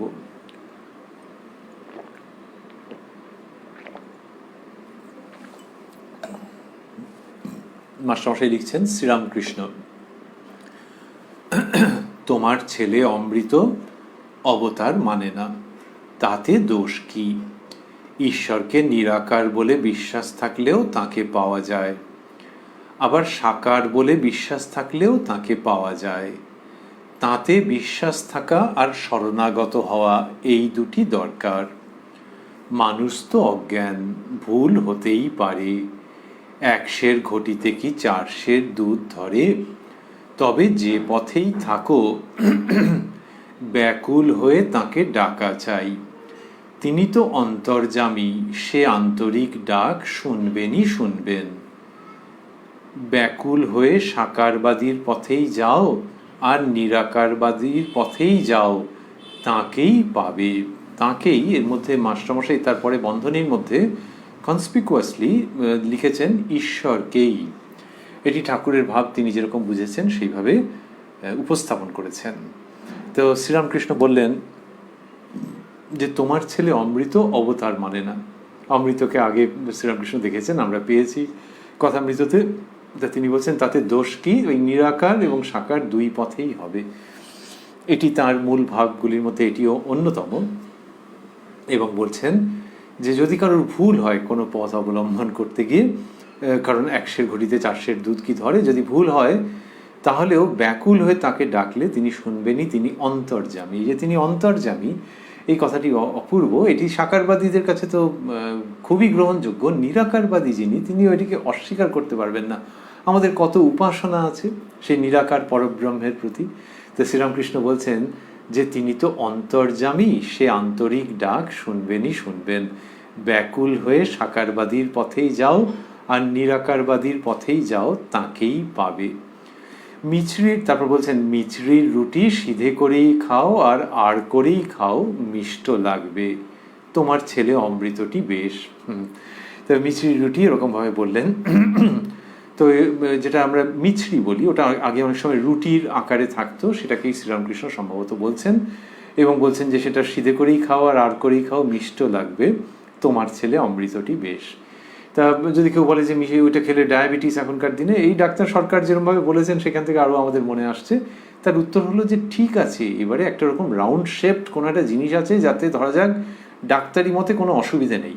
এবার সেটা তুমি কোন দিক থেকে বাইটটা দেবে তার উপর কি নির্ভর করে? না, করে না। ব্যাস, চলো, তাহলেই তো হয়ে গেল। যে খাদ্যটা খেতে ভালো লাগছে তোমার, সেই খাদ্য, এবং ডাক্তারেরও কোনো বিধিনিষেধ নেই। সাধারণত দেখা যায় যদি ননভেজ কোনো প্রিপারেশন থাকলে আলাদা কথা, কিন্তু সাধারণত দেখা যাবে যে ওটা যে কোনো দিক থেকেই তুমি খেতে পারবে। তো তাহলে আর অসুবিধে কী হলো? একটা স্কুপ আছে আইসক্রিমের, এবং যার আইসক্রিম খেতে কোনো বাধা নেই, তো সে যে কোনো জায়গা থেকে খেতে পারবে। এইরকম আর কি, নানান রকম। কি কারোর 1 বাটি মুড়ি আছে, সে খাচ্ছে, তো যে কোনো জায়গা থেকে খেতে পারবে। এই নানান রকমভাবে ধরা যেতে পারে যদি কেউ ওরকম সংশয় উত্থাপন করেন। তো বললেন যে মিছরির রুটি সিধে করেই খাও আর আর করেই খাও, মিষ্ট লাগবে। তোমার ছেলে অমৃতটি বেশ। ডাক্তার, সে তোমার চেলা। শ্রীরামকৃষ্ণ সহাস্যে ডাক্তারের প্রতি, আমার কোনো শালা চেলা নাই, আমি সকলের চেলা। সকলেই ঈশ্বরের ছেলে, সকলেই ঈশ্বরের দাস। আমিও ঈশ্বরের ছেলে, আমিও ঈশ্বরের দাস। চাঁদা মামা সকলেরই মামা। বন্ধনীর মধ্যে সভাস্থ সকলের আনন্দ ও হাস্য। মাস্টারমশাই যা লিখছেন, এই যে আনন্দ ও হাস্য, যে মানে প্রত্যেকের ভালো লাগছে, উনি কি করে বুঝছেন? একটা বোঝা যায় তো যে সকলের আনন্দ হচ্ছে এবং সেই সঙ্গে হেসেও ফেলছেন তারা। এই হাসিটা আনন্দের সঙ্গে হাসছেন তারা। যখন বলেছেন চাঁদা মামা সকলের মামা, এই হাসি তো ফোটানো কথা নয়। ঠাকুর শ্রীরামকৃষ্ণ সেই হাসি ফোটাচ্ছেন। এবং এটি বললেন যে আমার কোনো শালা চেলা নাই, আমি সকলের চেলা। এটা তার ভাব, বিভিন্ন সময় এটা পাওয়া যাচ্ছে। আর এখানে এই যে বলেছেন ডাক্তারবাবু তার ছেলের সম্পর্কে যে ওইরকম, তখন শ্রীরামকৃষ্ণ বলছেন সকলেই ঈশ্বরের ছেলে, সকলেই ঈশ্বরের দাস, আমিও ঈশ্বরের ছেলে, আমিও ঈশ্বরের দাস। কি অদ্ভুত কথা বলা, যে ভগবান স্বয়ং অবতীর্ণ হয়েছেন, যার ভাবতে ভালো লাগছে, যার ভাববাটা খুব জরুরি বলে মনে হচ্ছে, তিনি অবশ্যই ভাববেন। আর যিনি তাকে মানুষ রূপে দেখছেন তাঁরও কীরকম সুন্দর। তাহলে যে ইনি ঈশ্বরের দাস নিজেকে বলছেন এবং ঈশ্বরের ছেলে বলছেন, আর যিনি কিনা ভগবান রূপে তাকে দেখছেন তিনিও তো এরকমভাবেই দেখবেন যে ভগবান মানুষের রূপে এরকম করছেন, যে এইরকমই হয়ে থাকে, মানুষের জীবনে এরকমই হয়, সেটা দেখানোর জন্যই ভগবান আসছেন। এইটা অভিনয়, ঠিক বলতে গেলে লীলা, এবং সেটা এই জন্যই যে মানুষের জীবনে এই রকমই হয়, যে যতদূর পর্যন্ত এখানটিতে পৌঁছতে পারবে। এবং সেখানে বললেন চাঁদা মামা সকলেরই মামা, অর্থাৎ আকাশের চাঁদ সকলেরই। যে কিনা একটা 36 তলা বাড়ির ওপর থেকে দেখছে তারও, আর ওই বাড়ির কাছাকাছি নিচে একটি ঝুপড়ি থেকে যে দেখছে তারও, চাঁদা মামা সকলেরই মামা। সুতরাং তার আলোয় সকলেই আলোকিত হতে পারছে, তার উপরে সকলেরই অধিকার আছে। এই কথাগুলো শুনলে আনন্দ হবে না? তা মাস্টারমশাই লিখলেন সভাস্থ সকলের আনন্দ ও হাস্য। আমরা রয়েছি উদ্বোধন কার্যালয়ে প্রকাশিত শ্রী শ্রী রামকৃষ্ণ কথামৃতের 937 পৃষ্ঠায়, যেখানে 22 অক্টোবর 1885 প্রসঙ্গটি সমাপন হচ্ছে। শ্রীরামকৃষ্ণের কৃপা সাপেক্ষে এই অনুষ্ঠানে আমরা আবারও মিলিত হব আগামীকাল প্রাণারাম বাংলা ইউটিউব চ্যানেলে, যেখানে সপ্তাহের প্রত্যেক দিন সম্প্রচারিত হয় এই কথায় কথায় কথামৃত অনুষ্ঠানটি। শুরুর সময় থাকে রাত্রি 9টা, আর কোষ্ঠীপাথর প্রাণারাম ইউটিউব চ্যানেলে প্রত্যেক সপ্তাহের শনিবার সম্প্রচারিত হয় শ্রী শ্রী মায়ের কথা। শুরুর সময় থাকে সন্ধে 6টা। আর আজকে শেষ করতে করতে আমরা ভাবছি যে আজকে যে প্রসঙ্গের মধ্যে আমরা ছিলাম, সেখানে দেখলাম যে ডাক্তারবাবুকে শ্রীরামকৃষ্ণ 3 প্রকার বৈদ্যের কথা বললেন, এবং সেই সূত্রে 3 প্রকার আচার্যের কথা বললেন, অধম, মধ্যম এবং উত্তম আচার্য। কামিনী কাঞ্চন ত্যাগ সন্ন্যাসীর জন্য অবশ্য আচরণীয়। আর গৃহী মানুষের প্রসঙ্গে বললেন এই পর্যন্ত যে 2-1টি ছেলে হলে স্ত্রী পুরুষ 2 জনে ভাই বোনের মতো থাকবে, আর ঈশ্বরকে সর্বদা প্রার্থনা করবে যাতে ইন্দ্রিয় সুখেতে মন না যায়, ছেলেপুলে আর না হয়। আমরা দেখলাম যে ডাক্তারবাবু খুব অন্তরঙ্গ কথা বললেন, যে আমি তোমাদেরই রইলুম, এরকম বললেন। শ্রীরামকৃষ্ণ তাকে আরও অহৈতুকী ভক্তির স্বরূপ বললেন। আর ডাক্তারবাবু আবার শ্রীরামকৃষ্ণকে এরকমও বললেন যে যে অসুখ তোমার হয়েছে, লোকেদের সঙ্গে কথা কওয়া হবে না, তবে আমি যখন আসব কেবল আমার সঙ্গে কথা কইবে। আর যখন ডাক্তারবাবুকে শ্রীরামকৃষ্ণ বললেন যে অসুখটা ভালো করে দাও, তার নাম গুণ করতে পাই না, তখন তিনি বললেন ধ্যান করলেই হলো। তার উত্তরে শ্রীরামকৃষ্ণ বললেন যে সে কি কথা, আমি একঘেয়ে কেন হব, এটা বললেন। আর পরে আমরা পেলাম যে তিনি বললেন যে সাকার, ডাক্তারবাবুর ছেলের প্রশংসা করতে গিয়ে বললেন যে সাকার নিরাকার যে পথেই থাকুক না কেন তার হবে, কারণ তিনি অন্তর্যামী। আর শেষে শুনলাম চাঁদা মামা সকলের মামা। এগুলি আমরা শুনেছি। তার মধ্যে ওই যেখানে আমরা পেলাম যে তিনি বলছেন যে আমি একঘেয়ে কেন হব, সেইখানেই পেলাম আমি 5 রকম করে মাছ খাই। এটি যে শ্রীরামকৃষ্ণ বলছেন, তিনি কিন্তু আসলে কিচ্ছু খেতে পারছেন না।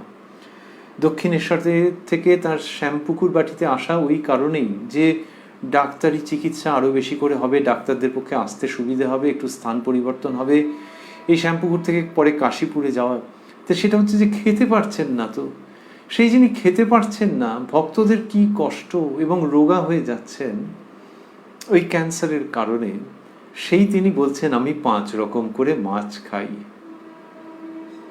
একটা দুঃখের, বিষাদের, বেদনার বাউন্ডারির মধ্যে আঁকা অপূর্ব উজ্জ্বল ভাস্বর, প্রসন্ন অধ্যাত্ম চিত্র, কখনো ঝোলে, কখনো ঝালে, অম্বলে, কখনো বা ভাজায়।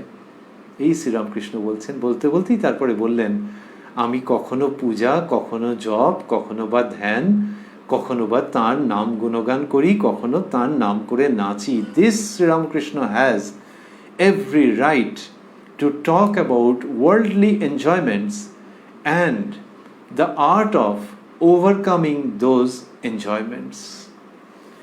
এই জাগতিক সুখ, ননভেজ প্রসঙ্গ বলে দিলেন তো, মাছ খাওয়া, কখনো ঝোলে, কখনো ঝালে, অম্বলে, কখনো বা ভাজায়। এ তো খাদ্যরসিকেরা বলে।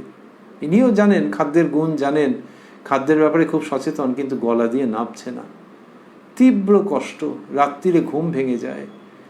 কিন্তু এই সমস্ত কথাগুলো বলতে বলতে বললেন, আমি কখনো পূজা, কখনো জপ, কখনো বা ধ্যান, কখনো বা তাঁর নাম গুণগান করি, কখনো তাঁর নাম করে নাচি।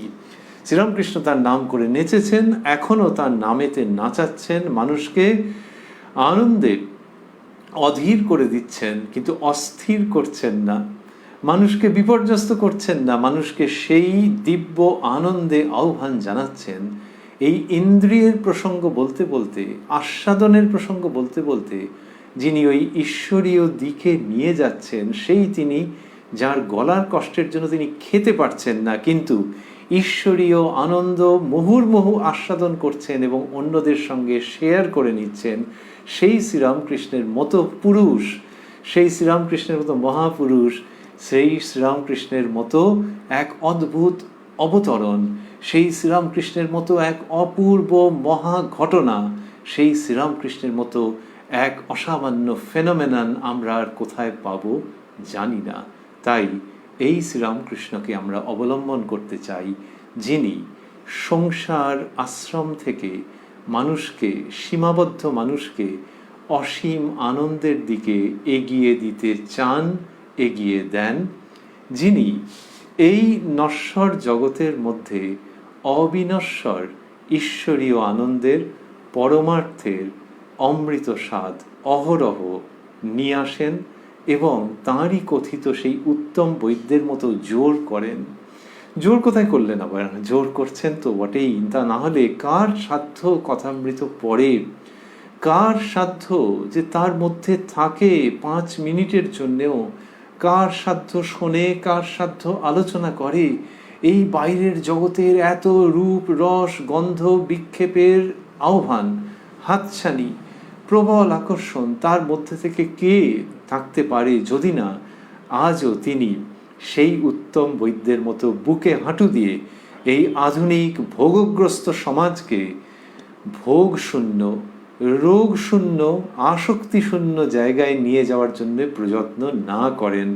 তাই সেই যিনি সংসার সাগর থেকে উত্তরণ করিয়ে দেওয়ার জন্য অবতীর্ণ হয়েছেন এবং যিনি এই কথামৃতের মধ্য দিয়ে উত্তম বৈদ্যরূপে কথা বলছেন এবং আমাদের মনোজগৎকে আকর্ষণ করছেন ওই অমৃত তত্ত্বের দিকে, তাকে আমাদের ভূয় ভূয় প্রণতি, আমাদের অন্তরের সমর্পণ, আমাদের অন্তরের যতটুকুনি শুদ্ধতা আছে সেই পুষ্পে তাঁর শ্রীপাদপদ্মে অঞ্জলি নিবেদন।